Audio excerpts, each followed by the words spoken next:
देखिए, आज के समय सबसे बड़ी न्यूज़ मेरे हिसाब से ये है कि भारत ने डिसाइड कर लिया है कि इंडस वाटर ट्रीटी के अंडर एक नदी, एक बहुत ही इंपॉर्टेंट नदी का पानी तो हम बिल्कुल डाइवर्ट करेंगे। इधर आप देख पाओगे, ये मेरे हिसाब से एक बहुत ही बड़ा, मैं कहूँगा, ब्रेव डिसीजन है बाय इंडिया, क्योंकि पाकिस्तान ने खूब धमकियाँ दी कि हम कुछ कर देंगे, हम ऐसा कर देंगे, वैसा कर देंगे। बट इंडिया ने देखिए प्री फिजिबिलिटी स्टडी लॉन्च कर दी है कि चेनाब नदी का पानी हम कैसे डाइवर्ट कर सकते हैं। नाउ चेनाब नदी को आप अगर मैप में देखो तो ये नदी स्टार्ट होती है हिमाचल प्रदेश में।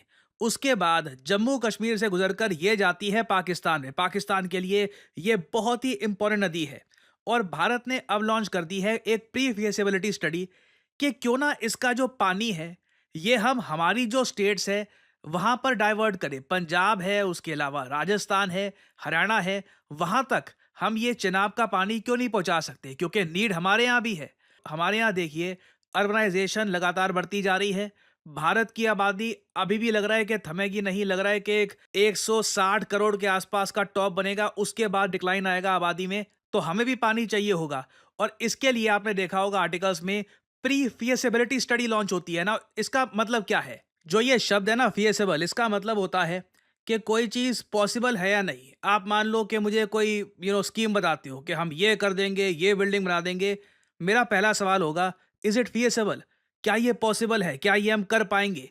और प्री फिजिबिलिटी स्टडी में देखिए, एक रिवर को डाइवर्ट करना आसान होता नहीं है। It is one of the most difficult things to do, क्योंकि एक नदी का बहाव है और आपको अगर उसको चेंज करना है तो आपको एक नया रास्ता खोदना होगा उस नदी के लिए। और आपको ये भी देखना होगा कि फ्लडिंग ना हो जाए, आप प्रॉपरली यूटिलाइज कर पाओ उस पानी को। आपको ये भी देखना होगा कि नया रास्ता खोदने के लिए कितना पैसा जाएगा, क्या ये सेफ है या नहीं, कल को इससे नेचुरल डिजास्टर ना आ जाए। तो इसलिए एक प्री फिजिबिलिटी स्टडी हम लोगों ने लॉन्च कर दी है कि अगर हम चेनाब का पानी डाइवर्ट करते हैं तो इसमें खर्चा कितना आएगा, किस किस स्टेट को फायदा होगा। और यहाँ पे आप देख पाओगे सरकार का मेन फोकस इन तीन राज्यों पे है, पंजाब, हरियाणा, राजस्थान। तीनों ही स्टेट्स में आप देखोगे पानी की कमी महसूस की जाने लगी है। We need this water for India. और अगर यहाँ पे आप सोच रहे हैं मगर ये सब करने के लिए तो कैनाल्स बनाने होंगे ना। कैनाल बाय द वे ये होता है, ये आप देख पाओगे, दिस इज अ कैनाल, एक तरीके से रास्ता होता है पानी के लिए। तो हाँ बिल्कुल, यहाँ पर जो हम बनाएंगे ना, ये Chenab Ravi Beas Sutlej link canal project होगा।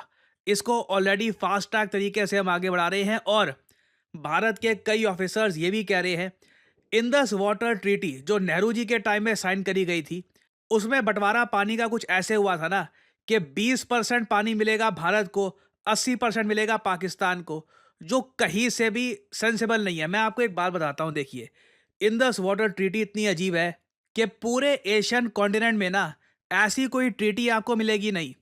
कई देखिए चाइना से नदी है, फॉर एग्जांपल मीकोंग नदी है, ये चाइना से होकर जाती है साउथ ईस्ट एशियन कंट्रीज पर।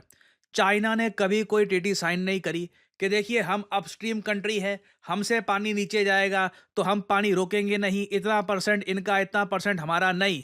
कोई ऐसा करता नहीं है एशिया में। आप कह लीजिए इंदस वाटर ट्रीटी अकेली ट्रीटी है जहां पर पॉपुलेशन के डिस्प्रोपोर्शनेट पानी बांटा गया।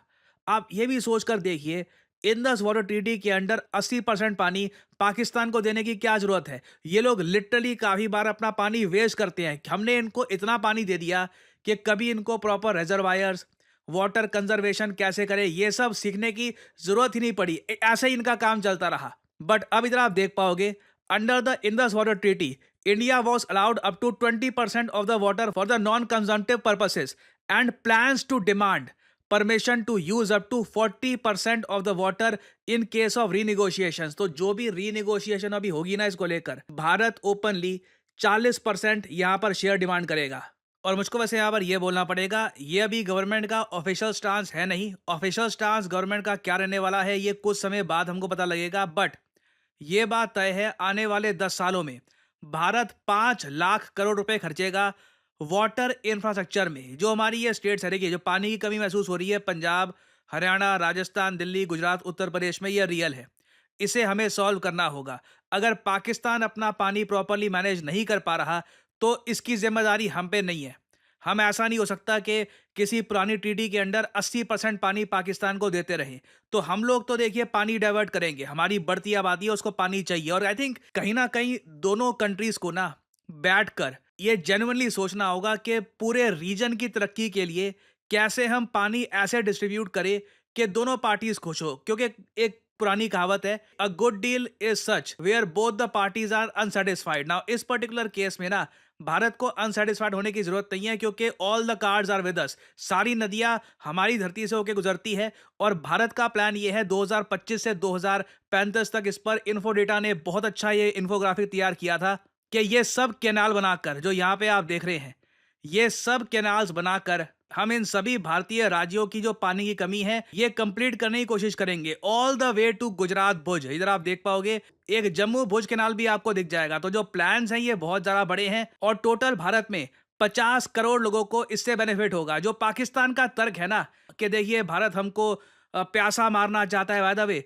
पाकिस्तान ने ऑलरेडी 4 चिट्ठियां लिख दी है भारत को कि जी चेनाब नदी में पानी कम हो रहा है। इनका मीडिया कह रहा है कि चेनाब नदी में पानी इतना कम हो चुका है कि इस बार चावल की खेती पाकिस्तान प्रॉपरली नहीं कर पाएगा। इधर आप देख पाओगे Pakistan ministry of water resources official, इसने पाकिस्तानी मीडिया को यह कहा है कि चेनाब नदी से जो नॉर्मल फ्लो था पानी का ये 27,000 क्यूसेक के आसपास रहता था। अब अचानक बीच में क्या हो गया कि सिंस इंडस वाटर ट्रीटी अब अबेंस में चली गई है, भारत कभी कभी अचानक से बहुत सारा पानी छोड़ देता है, जिससे आराम से चेनाब नदी में पानी 1 लाख क्यूसेक से ऊपर चला गया था कुछ हफ्ते पहले। मगर आज मई महीने के एंड में अगर ये देखे तो ये पानी 5,000 क्यूसेक से भी नीचे जा चुका है। और इसका एक बड़ा इंपैक्ट आने वाला है पाकिस्तान की कल्टीवेशन पे। इनके यहाँ कल्टीवेशन होगी नहीं तो जो इनकी भी एक बहुत ज्यादा तेजी से ग्रो होती हुई आबादी है इसको ये पाल नहीं पाएंगे। और इसलिए आपने देखा होगा पाकिस्तान के जो रक्षा मंत्री हैं इन्होंने फिर से ऐसी स्टेटमेंट देनी स्टार्ट कर दी है कि will defeat India again.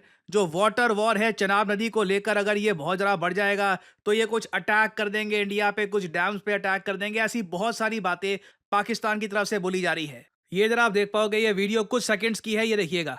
Chenab में जो है पानी उतना नहीं है जितना पानी होना चाहिए। बर्फ़ें पिघल रही हैं, गर्मी जून का महीना जो है जा रहा है तो पानी जो है इस वक्त जो है नहरों में 16-17 हज़ार क्यूसेक होता है जो नहीं है इस वक्त। तो इसका मतलब है कि आहिस्ता आहिस्ता वो पानी का हथियार जो है इस्तेमाल कर रहे हैं।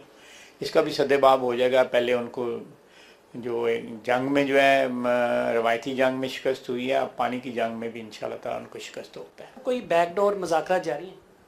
मुझे इल्म नहीं है। इस किस्म की अफवाहें जो है वो PTI के हलकों से उड़ती रहती हैं।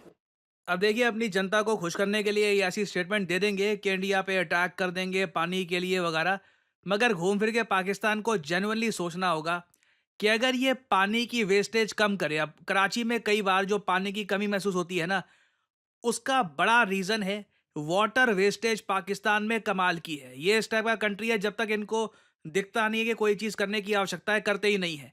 इन लोगों ने कभी भी वाटर कंजर्वेशन का कुछ अपने देश में किया ही नहीं है। मेरा मानना है अगर हम इंडस वाटर ट्रीटी को रीनिगोशिएट करते हैं, पाकिस्तान को 55-60% और भारत को 45-50% के आसपास मिल जाता है, या 45-40% के आसपास मिल जाता है, उस केस में भी ये पाकिस्तान के लिए बहुत सारा पानी होगा। क्योंकि ये बात पाकिस्तान की सरकार खुद कह चुकी है कि ये हर साल 10 से 15 बिलियन डॉलर का पानी ये वेस्ट करते हैं, जबकि दुनिया से ये एड मांगते हैं हर साल 2 बिलियन डॉलर के आसपास की। तो अगेन या इनको कुछ डिसिप्लिन सीखना होगा अपने कंट्री में। बाकी वाटर वॉर की अगर हम बात करें, I don't think Pakistan afford कर सकता है इंडिया के अगेंस्ट वॉर। हमने अगर डिसाइड कर लिया कि पाकिस्तान को चोट पहुंचानी है तो उस केस में Pakistan will suffer a lot. But either way ये देख के अच्छा लग रहा है कि भारत ने फाइनली अब डिसाइड कर लिया है कि चेनाब नदी का पानी डाइवर्ट किया जाएगा।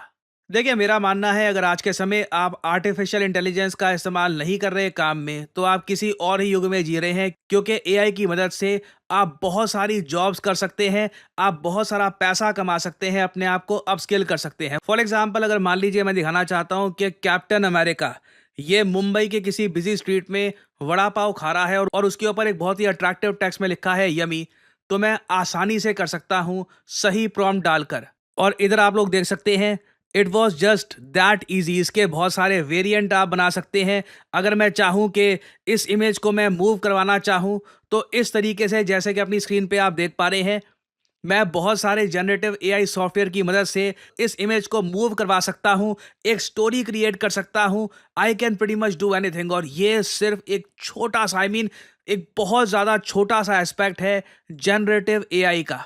जनरेटिव एआई की मदद से आप किताबें लिख सकते हैं, आप पर्सनालिटीज क्रिएट कर सकते हैं। You can pretty much do anything you want. और अगर आपने सही जगह से जनरेटिव एआई का कोर्स कर लिया तो मैं आपको बता दूं, आप एक प्रॉम्प्ट इंजीनियर के रूप में नौकरी कर सकते हैं। जी हाँ, प्रॉम्प्ट इंजीनियर। कई लोगों को पता ही नहीं है कि ये नौकरी एग्जिस्ट भी करती है। कई लोग आराम से साल का 4 लाख से लेकर 6 साढ़े 6 लाख, जी हाँ, जो रियलिस्टिक सैलरी होगी वही मैं आपको बताऊंगा।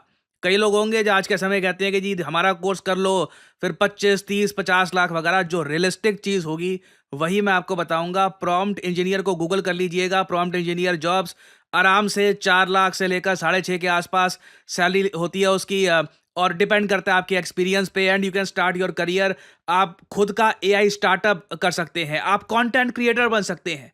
आप लोगों ने मुझको देखा है, मैं कंटेंट क्रिएशन में एआई का कितना इस्तेमाल करता हूं, आप सबको पता है। तो अगर आप जनरेटिव एआई को प्रोफेशनल तरीके से सीखना चाहते हैं, लाइव क्लासेस से, कि जहां पे आपके सामने टीचर हो, आप टीचर से सवाल पूछ पाओ कि जी ये प्रॉम्प्ट ऐसे क्यों डाला है, ये प्रॉम्प्ट में ये चीज़ अगर मैं ऐड करूं तो रिजल्ट ऐसे क्यों आता है, ये सब चीज़ें आप समझना चाहते हैं तो करियर 247 का जनरेटिव एआई कोर्स हमने कर दिया है लॉन्च। आपको सिंपली क्या करना है, वीडियो के कमेंट सेक्शन में जाइए, यहाँ पे आपको लिंक मिल जाएगा, our generative AI for all. Now ध्यान दीजिएगा, इस कोर्स का नाम हमने स्पेसिफिकली रखा है जनरेटिव एआई फॉर ऑल। आप एक बिगिनर हैं, आपकी अभी तक नौकरी लगी नहीं है, आप नौकरी कहीं पर कर रहे हैं, खुद को अपस्किल करना चाहते हैं, कंटेंट क्रिएटर हैं, बेसिकली आप किसी भी स्टडी में आते हैं तो करियर 247 का जो ये जेन एआई फॉर ऑल है, ये आपको काफ़ी हद तक हेल्प करेगा। और इस पूरे प्रोग्राम के एंड में ना, खुद का एआई स्टार्टअप आप कैसे बना सकते हैं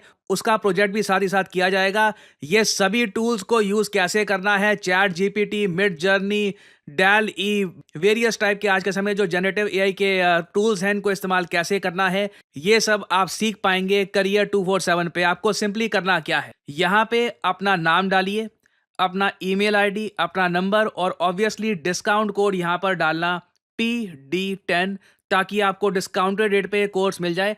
काफ़ी हैवी डिस्काउंट मिलता है by using the code PD10। जो प्राइस है काफ़ी कम हो जाता है, नहीं तो अनफॉर्चुनेटली आपको हो सकता है कि ज़रा प्राइस पे करना पड़े अगर आप कोड यूज़ नहीं करते। सो एक गोल्डन अपॉर्चुनिटी आपके सामने। जनरेटिव एआई के वैसे कोर्सेज दुनिया भर में अवेलेबल हैं, बट ऐसा कोर्स जहाँ पे आपको लाइव क्लासेस मिलती हैं, आपको प्रोजेक्ट्स करवाए जाते हैं, आपको सर्टिफिकेशन मिलता है बाय NASSCOM, ये बहुत ज़्यादा रेयर है। So if you want to enrol, start your journey in generative AI. Thanks for listening, and as I always say, may the gods watch over you.